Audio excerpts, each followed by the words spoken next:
Begin. Good morning, Chair of this subcommittee. This morning, I'm joined by Councilmember Showman and remotely by Councilmember Moyer. Today, we will hold 4 public hearings.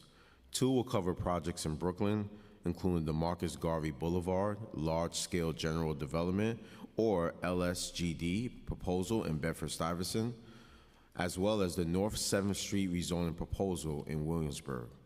In Queens, we will have a hearing on Article 11 tax exemption request for the previously approved Ocean Crest project.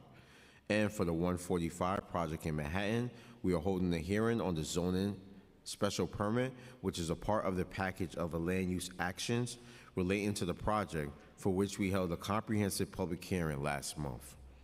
On a procedural note, please note that LU's items 287 and 288 on today's agenda are laid over, and I will now review the hearing procedures. This meeting is being held in hybrid format. Members of the public who wish to testify may testify in person or through Zoom. Members of the public wishing to testify remotely may register by visiting the New York City Council's website at www.council.nyc.gov/landuse to sign up. For those of you in here in person, please see one of the Sergeant-at-Arms to prepare and submit a speaker's card. Members of the public may also view a live stream broadcast of this meeting on the Council's website. When you are called to testify before the subcommittee, if you join us remotely, you will remain muted until recognized by myself to speak. When you are recognized, your microphone will be unmuted. We will limit public testimony to 2 minutes per witness. If you have additional testimony you would like the subcommittee to consider, or if you have written testimony you would like to submit instead of appearing in person, please email it to landusetestimony@council.nyc.gov. Written testimony may be submitted up to 3 days after the hearing is closed. Please indicate the LU number and/or project name in the subject line of your email. We request that the witnesses joining us remotely remain in the meeting until excused by myself, as council members may have questions. Lastly, for everyone attending today's meeting, this is a government proceeding and decorum must be observed at all times. Members of the public are asked not to speak during the meeting unless you are testifying. The witness table is reserved for people called to testify, and no video recording or photography is allowed from the witness table.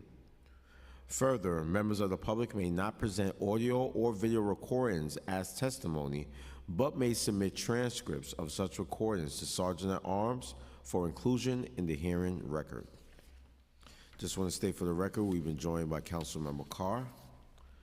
I will now open the public hearing on LU's 296 relating to the application for a zoning special permit, which is related to the 2 other applications for a zoning map amendment and a zoning text amendment, and all of which together are being reviewed concurrently by the council, and all of which together will facilitate the development known as 145 for Harlem in Councilmember Salam's district.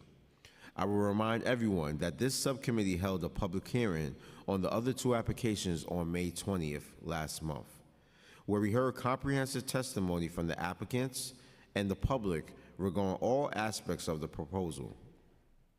Today's hearing is on the zoning special permit, which is a part of that package of applications covered on May 20th. For anyone wishing to testify on this item remotely, if you have not already done so, you must register online by visiting the council's website at council.nyc.gov/landuse. For anyone with us in person, please see one of the Sergeant-at-Arms to submit a speaker's card. And if you prefer to submit written testimony, you may always do so by emailing it to landusetestimony@council.nyc.gov. Council, are there any, Council, can you please administer the affirmation?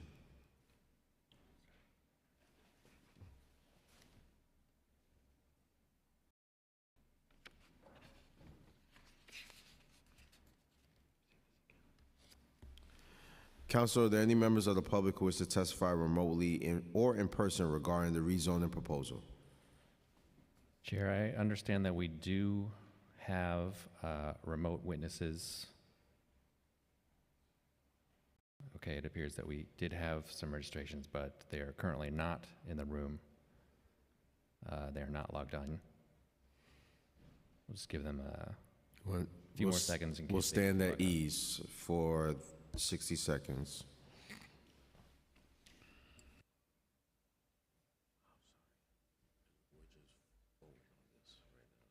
Sorry? No, we're not voting on this. This is just a routine, because we couldn't legally hold the hearing on the special permit last month. We just have to do this. Did Carr already leave? He's in B&T. Okay.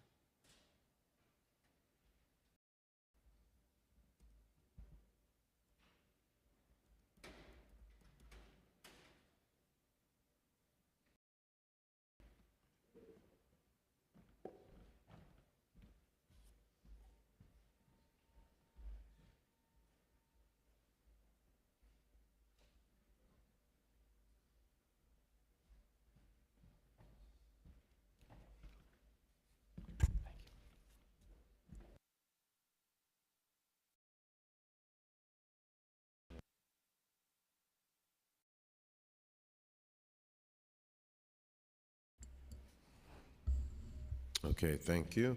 Is there anyone in person here to testify on LU number 296?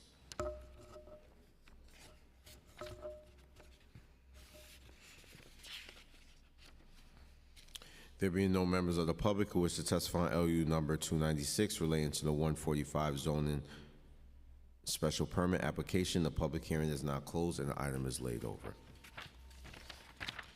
I will now open the public hearing on pre-considered LUs items associated with the application number G250076 SCQ relating to an Article 11 tax exemption request for the Ocean Crest project in Majority Whitbrooks Powers District in Queens.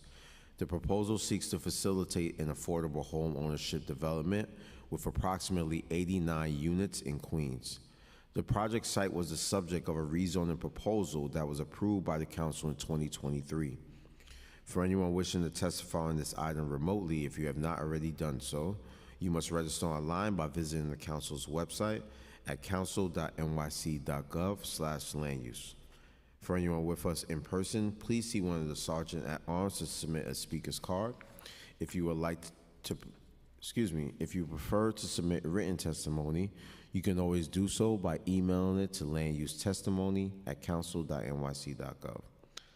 I will now call the applicant for this proposal, which is Jesse Battis, and I understand we also have some project team members from HPD on hand for a Q&A if necessary, including Ryan Morose, Emily Adler, and Justin Donlin.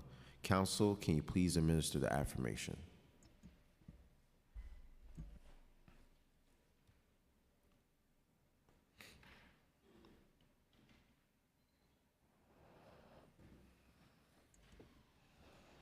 Mr. Batis, would you please raise your right hand and state your name for the record? Jesse Batis. The red light indicates that it's on. Jesse Batis. Thank you. And do you affirm to tell the truth, the whole truth, and nothing but the truth in your testimony before the subcommittee and in answer to all council member questions? I do. Thank you. I know that the majority Whitbrooks Powers is excited to be in a position to continue moving this development forward, particularly an affordable home ownership project in her district. So thank you, and I have no questions. I now invite my colleagues if they have any questions. Okay, I'm sorry, go ahead. Pursuant to Section 577 of the Private Housing Finance Law, Restored Homes Housing Development Fund Corporation, who will acquire the exemption area, and TCB Beach Channel Drive Limited Partnership, and will collectively be known as owner, is seeking approval of an Article 11 tax exemption for a project known as Ocean Crest.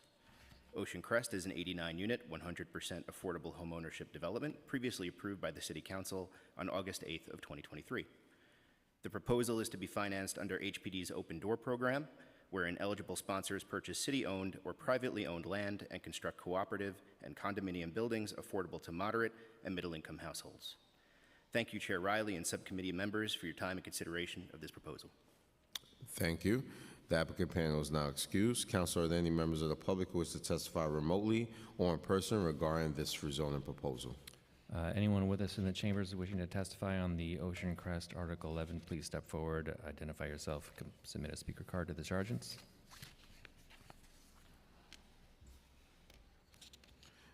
Thank you. There being no members of the public who wish to testify on the pre-considered LU for Ocean Crest, Article 11, tax exemption request, the public hearing is now closed and the item is laid over. Thank you.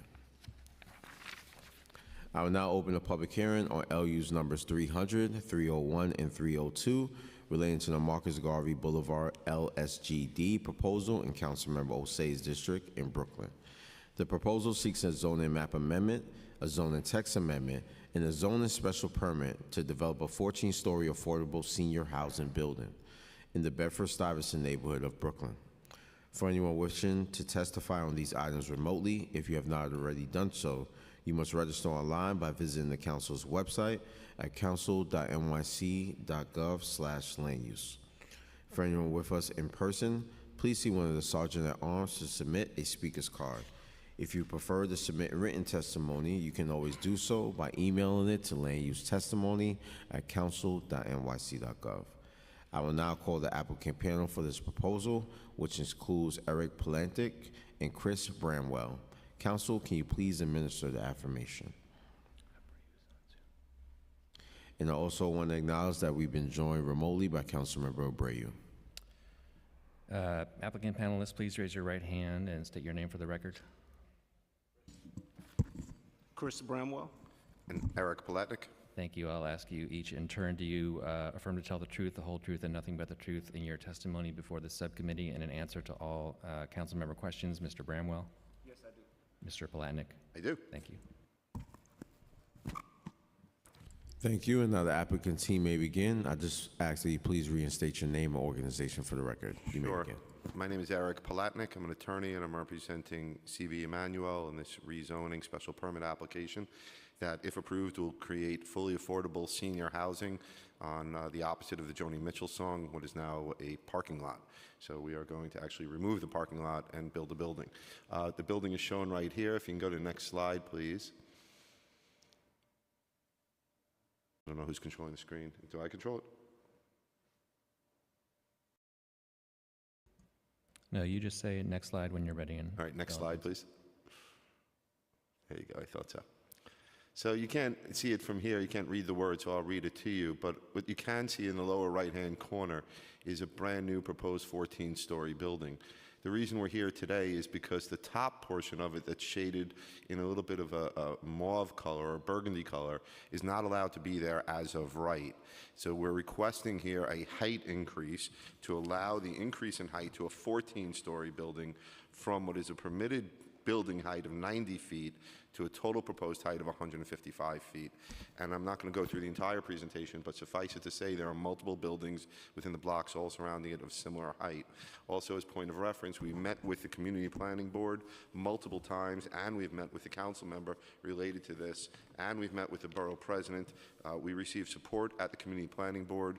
We have not heard back from the council member yet, but I have no reason to believe that he's objecting to it. Mr. Bramwell here has met with him, and we received a support letter from the borough president's office.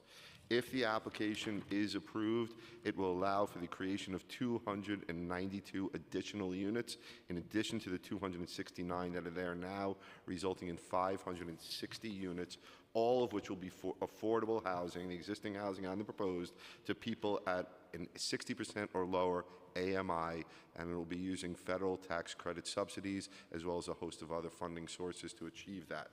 And I'll skip right to the chase, and then I'll stop talking. If you can go to page 6, please. Page 6 shows you what we are doing so you can understand it.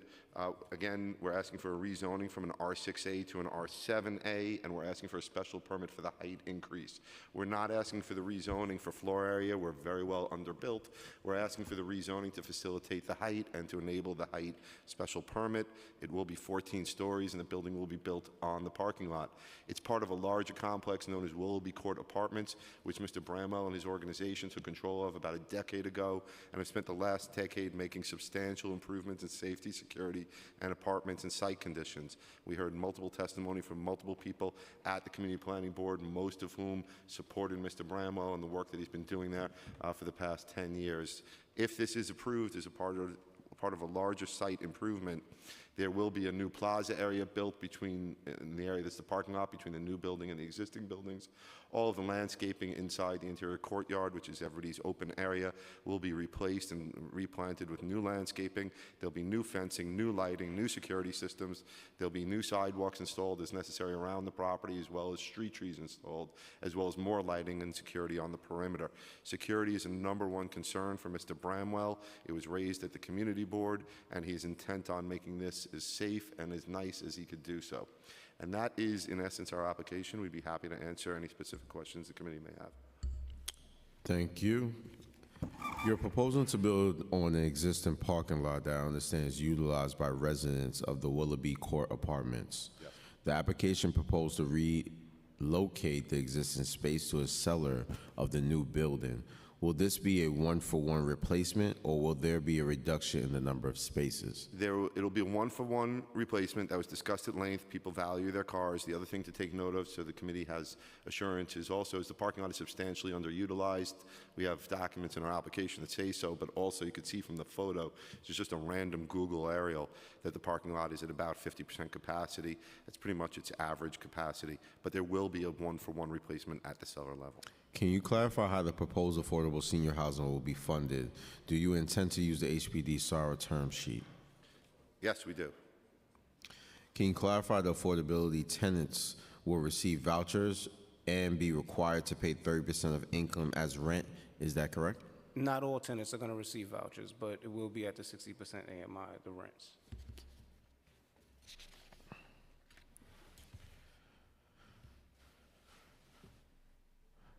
I will now ask questions on behalf of Councilmember Osei. The tenants of Willoughby Court Apartments have expressed concerns about existing amenities requiring upgrades, sanitation in and around property, and personal on-site.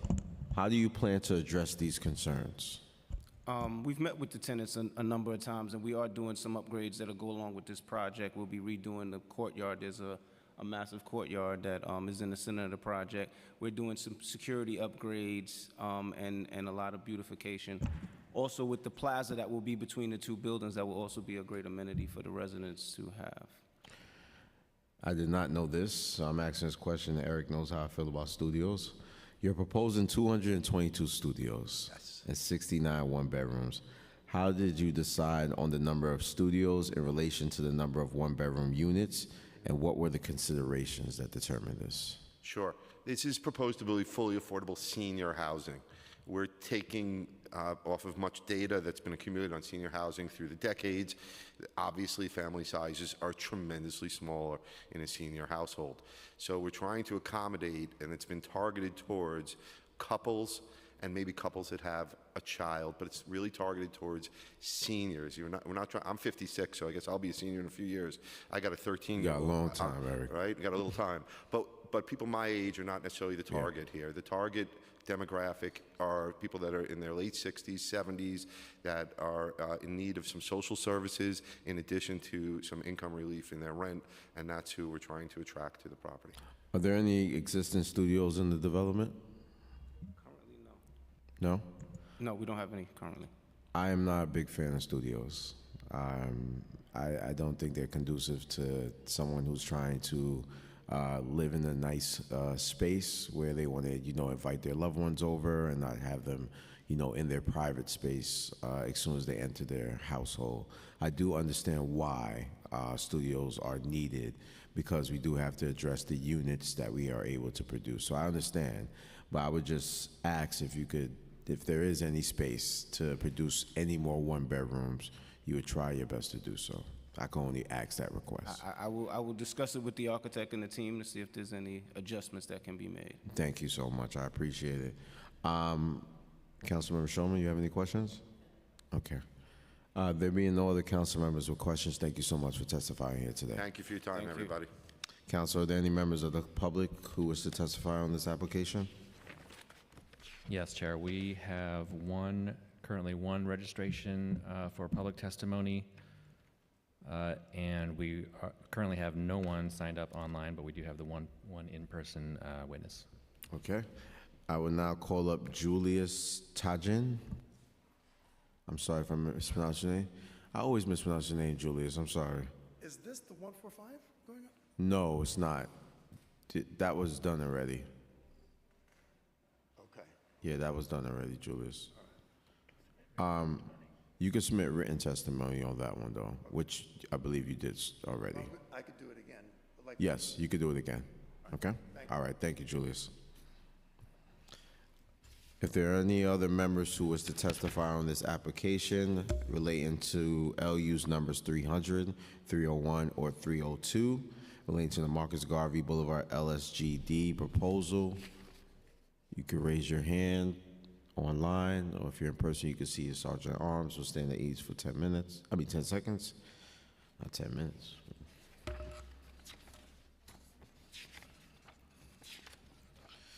There being no members of the public who wish to testify on LU's number 300, 301, and 302 for the Marcus Garvey Boulevard LSGD proposal, the public hearing is now closed and the item is laid over.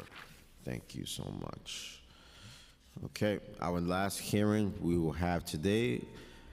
I will now open the public hearing on LU's number 298 and 299 relating to the North 7th Street rezoning proposal in Councilmember Gutierrez District in Brooklyn. The proposal includes a zoning map amendment and a related zoning text amendment to facilitate the development of a new 6-story residential building with approximately 28 apartments in the Williamsburg neighborhood of Brooklyn. For anyone wishing to testify on these items today, if you have not already done so, you must register online by visiting the council's website at council.nyc.gov/land use. For anyone with us in person, please see one of the sergeant at arms to submit a speaker's card. If you prefer to submit written testimony, you can always do so by emailing it to landusetestimony@council.nyc.gov. I will now call for the applicant panel for this proposal. This consists of Richard LaBelle. Is Amanda here? Amanda's in the audience. She's not. She's not testifying. Okay. Victor? Yeah. Victor, how you pronounce your last name? Efremenko. Victor Efremenko and Alexander Zhiknik. And I understand we also have remote participants for Christina Shitspansky and Kevin Williams. Council, please administer the affirmation.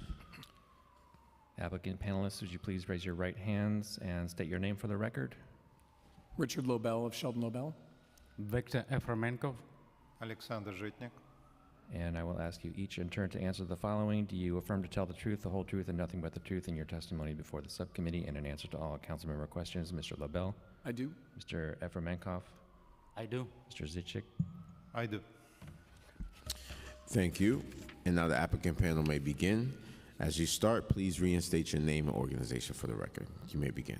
Thank you, Chair Riley, Councilmember Schulman, other council members joining remotely. My name is Richard Lobel from the law firm of Sheldon Lobel, and I'm here with Victor and Alex to present the North 7th Street rezoning.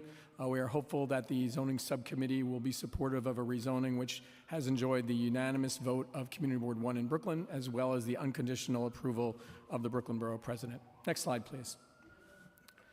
So this is a very local rezoning.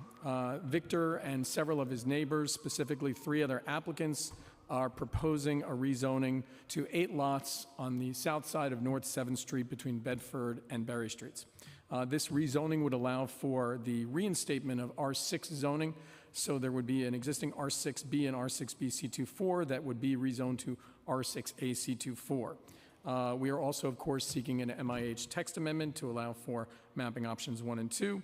The resulting development would be a new 6-story, 26,000 plus square foot mixed residential and commercial building, which would consist of ground floor commercial use and roughly 28 units, of which roughly 7 would be permanently income restricted. I will present with regards to the land use, briefly discuss architectural aspects, and then both Alex in terms of architecture and Victor in terms of program are happy to answer any questions. Next slide, please.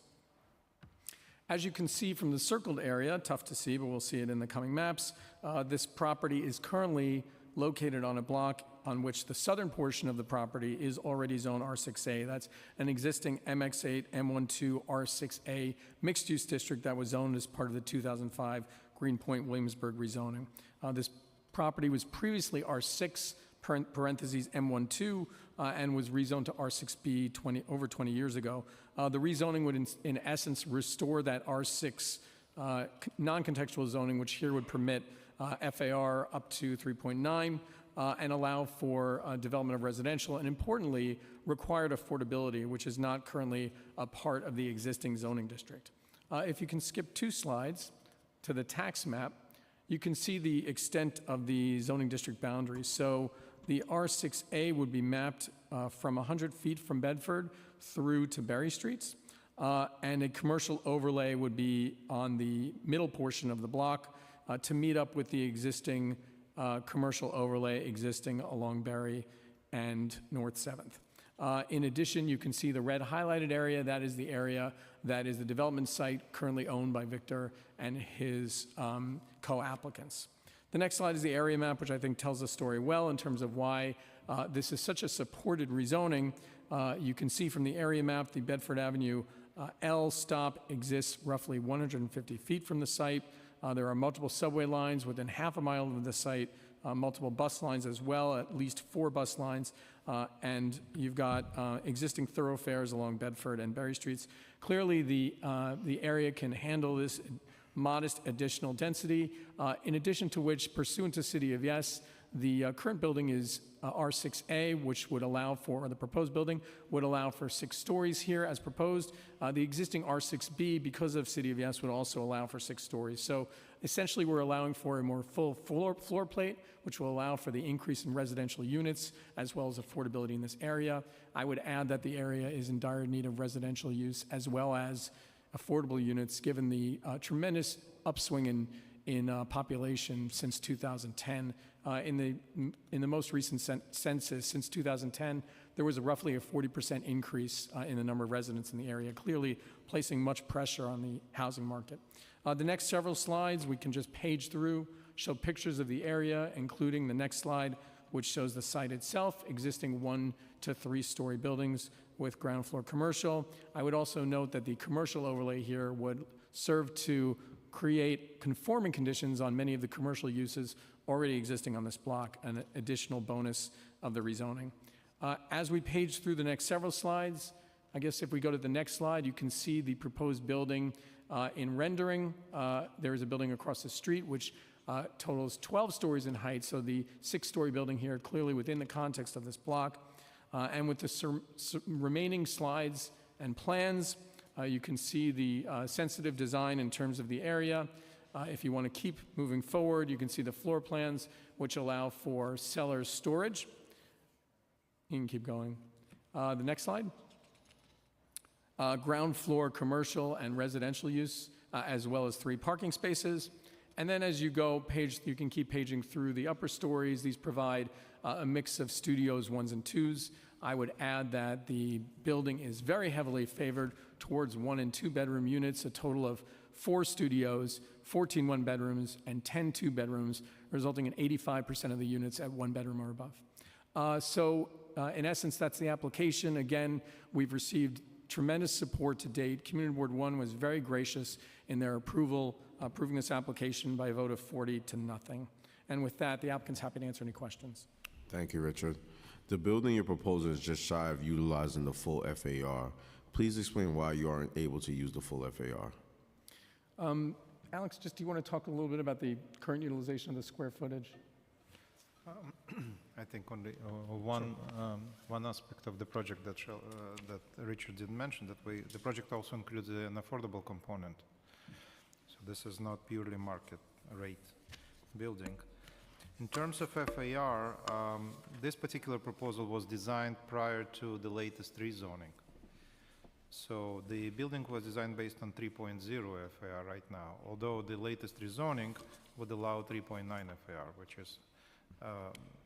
which could increase the bulk, but we decided not to modify the project because it's already enough and it's in advanced stages already. So we are actually under building in comparison to what it could have been done based on the most recent zoning. So it's But not, the- it's not a maximization. It's And just to add to that, the FAR total is 3.54, so close to 3.6. And the additional FAR is minimal, is be about an additional 0.3. So it's almost near, it's close to maximum. Thank you. What potential impact will this rezoning have on non-control applicant sites? Are any of those sites considered soft sites? So roughly 30,000 square feet plus is the total rezoning area. Victor and his co-applicants control roughly 8,000 square feet.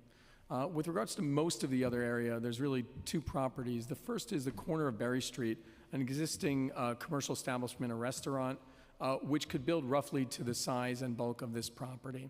And then the additional site, which would not be considered soft, is the site immediately to the south of us. That's already built to an FAR of well over 3, and so that would not be considered a soft site. So almost all of the buildable square footage within the rezoning area is owned or controlled by Victor and his partners.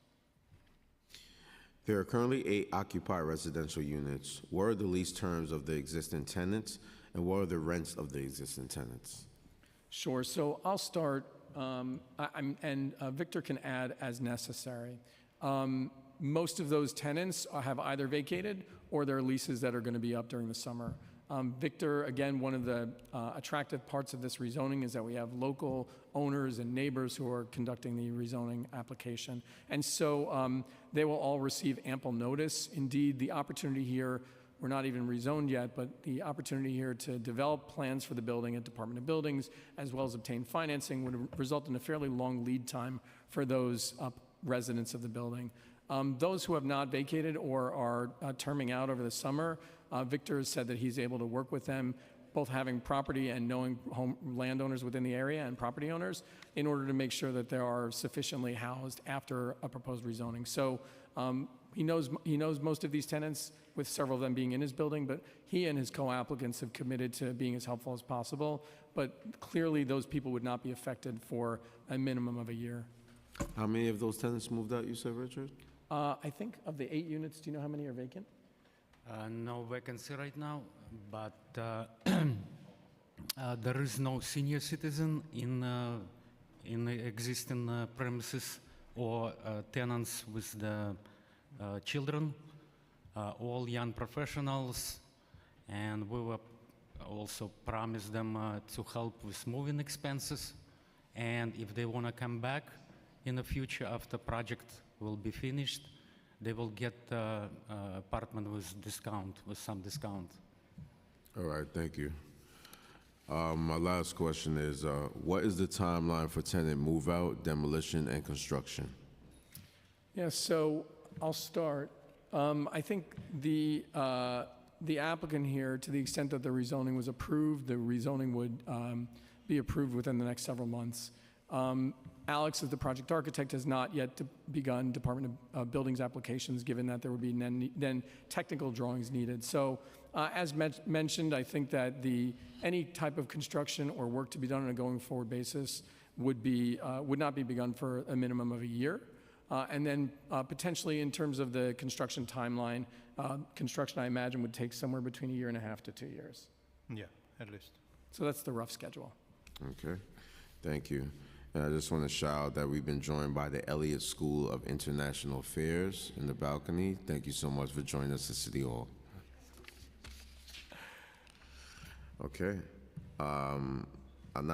If Councilmember Shulman, you have any questions? Okay, there being no questions, this applicant panel is excused. Council, are there any members of the public who wish to testify on this application? Chair, we have no one registered online at the moment, and it appears there's no one signed up to testify in person. If there is, please come forward, fill out a speaker's card. Okay. Okay, there being no members of the public who wish to testify on LU's numbers 298 and 299 for the North 7th Street rezoning proposal, the public hearing is now closed and the items are laid over. Thank you.